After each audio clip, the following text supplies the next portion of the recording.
Welcome to Proven and Probable, where we deliver mining insights and bullion sales in the form of physical delivery, offshore depositories, and private blockchain distributed ledger technology. Welcome to Proven and Probable. I'm your host, Maurice Jackson. Joining us for a conversation is Tim Johnson, the president and CEO of Granite Creek Copper. Mr. Johnson, welcome to the show. Thank you. It's a pleasure to be here. Well, a pleasure to have you back on the program to provide us with some important updates regarding the 100% Stu Copper Gold Silver Project located in the prolific Minto Copper District. Before we go any further, Mr. Johnson, for first-time listeners, please introduce us to Granite Creek Copper and what is the opportunity the company presents to the market? Granite Creek is a member of the metallic group of companies, and why that's significant is that all three companies in the group share a common philosophy and really a common way of doing business. And that philosophy, that way of doing business is to identify a large land position in what we're calling a brownfields district.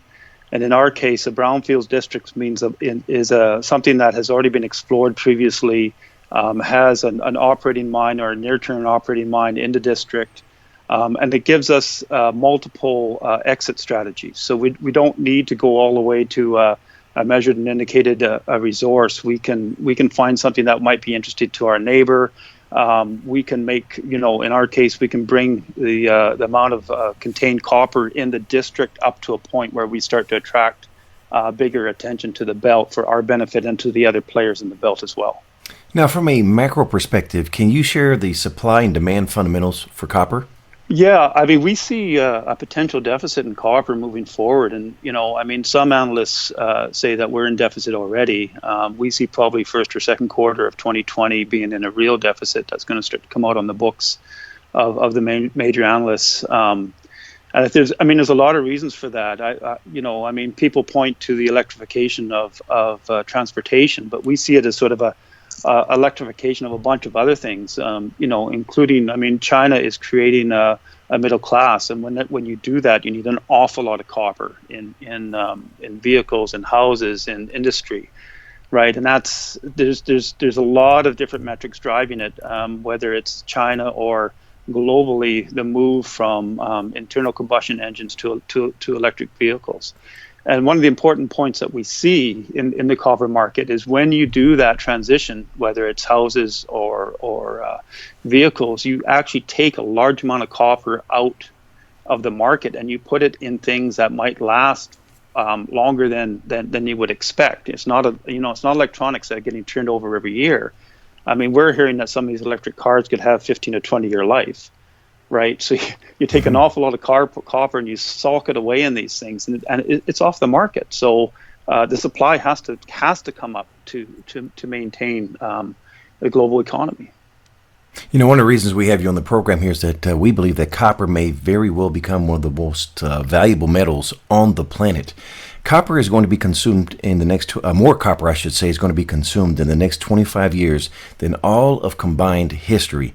And please correct me if I'm wrong, but there's less than 2 weeks supply of copper on hand in the world today. And germane to this point is that a number of copper mines are running out of materials, and which we're witnessing right now among your peers that are in production in the Minto Copper Belt. Is that correct? Yeah, I mean, in the Minto Copper Belt itself, the Minto mine, owned by Pembroke, just recently went back into production. They went into production, I believe, somewhere around a 3.5 to 4 year mine life. So that's not a lot. We expect them, because this is a new company, has just recently acquired this asset, so we expect them to be aggressively exploring on their own ground, which is very close to us. To add resources, but we also expect them to have at least half an eye, if not a full eye, towards us and our progress as we build out our resources as well. And you're right on sort of the global picture. I mean, even some of the mines that still have resources in Chile, for instance, they've gotten down through the easily extracted material. So they've gone through the oxide, and they're now looking at a sulfide resource that is a lot more expensive to extract, and it's entirely different economics. For instance, with an oxide resource, these big mines in Chile are producing copper at mine site. with the sulfide resources, you're producing a concentrate at mine site that has to be then shipped to a smelter. So we're seeing this transition in a lot of the really large mines that have been producing, for upwards of 50 years, and this transition is going to be significant to our industry. Sir, for the person listening, how does Granite Creek Copper fit into the narrative? Okay, so like I said at the top of the show, we're a brownfields project. We've got historic drilling on our ground. And we've also, after we acquired the project in January, we also acquired a large historic database. So we've been able to fast track drill targets and hope to be able to do what we're calling discovery focused drilling next season, where we're taking those drill targets and drilling off a bunch of them and seeing what one is most likely to be able to quickly build a resource. So we see ourselves as an explorer and developer of resources. We don't see ourselves as miners, but you every year you sort of evaluate where you are and see where you're going to go. And I think what we want to do is tie into something and rapidly grow a resource as the copper market turns and as the price starts to push north of $3 to $3.50 a pound. Which is going to make production decisions and anything that we discover, much easier. Granite Creek Copper has successfully expanded its footprint in the prolific Minto Copper District by completing a strategic acquisition of 30% in Copper North Mining. Can you share the details with us? Yeah, so we were approached and have been talking with some of the major shareholders at Copper North. Who run some businesses, and they felt that the shares that they held would be in better hands with us, and that was a good acquisition for us. It gives our shareholders roughly, just under 30% exposure to an already drilled off and identified resource within the copper belt itself. And we think the synergies are really good with whatever we discover on our ground. There's a potential to combine resources at some point and look at what we do with that 30%. Now we're open to either further acquisition or even developing jointly with Copper North. I mean, the possibilities. There's many different possibilities we can do with that interest. Take us behind the scenes and walk us through on why this was the right acquisition for shareholders and why now. There's, the copper market has been depressed. Prices have been down around 250 to 260 over the past few months. The resource that Copper North had isn't economic at these prices. So I think, there was a frustration amongst shareholders that maybe they got into early and, they were looking for an exit and they were looking for a block exit. They didn't want to sort of trickle their shares out, and there was really no market for their shares. So, in a share exchange that we did, we in a way offered them an exit strategy. And, we have a little bit longer term view. We see the price of copper starting to turn. And we see, a very strong copper price moving into 2020 and beyond. So for our shareholders, I think it was a very good acquisition, and I think I think you'll see that reflected as the copper price increases, which it should do very well for our share price. Does this transaction change the thesis on your genetic model and or your exploration model? Not really. Our focus this field season this year had been on looking for resources that are right close to the claim boundary. So your listeners should know that the two projects owned by Copper North and by us are adjacent, and we see potential just across the claim boundary for extensions of mineralization that's been identified on their ground. So that doesn't really change anything in that regard. I guess we need to look at what further transactions we might make within the belt. It might change our understanding of that a little bit. But our exploration focus isn't going to change, and our development track, I think, is to find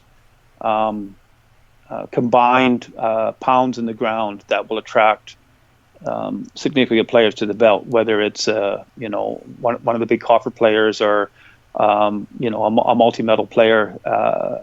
Once we get to a certain threshold, whether it's Copper North or us or combined, we're going to attract the big players, and that's sort of been our narrative, and that's going to continue to be our narrative. Speaking of what's next, multi-layered question. What is the next unanswered question for Granite Creek Copper? When can we expect a response, and what determines success? Our big thing is whether or not we can identify and drill resources, and an initial drill program by us on the project that should start as soon as breakup is completed, so May, June-ish, somewhere in there. We will be seeking a financing in order to raise funds for that in the next few months.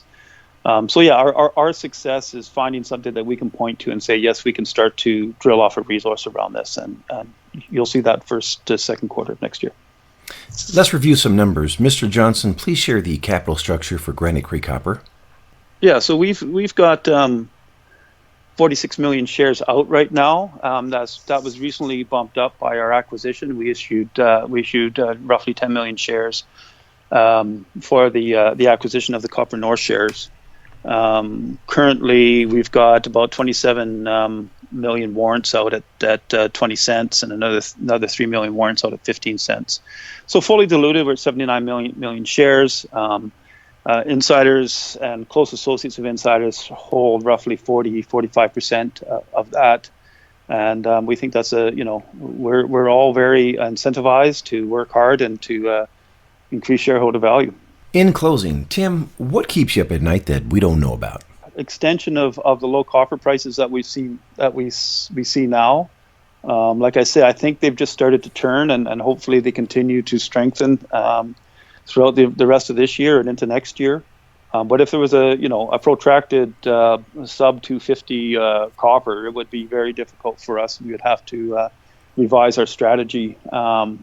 I think that's the biggest worry for us. But I think that's it's global markets that are going to mitigate that, right? So it's not a lot we can do about that other than just keep an eye on it.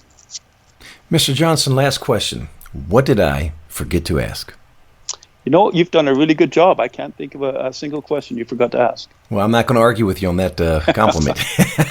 All right. For more information regarding Granite Creek Copper, please visit www.gcxcopper.com. For direct inquiries, call 604-235-1982. That number again is 604-235-1982, or you may email info@gcxcopper.com.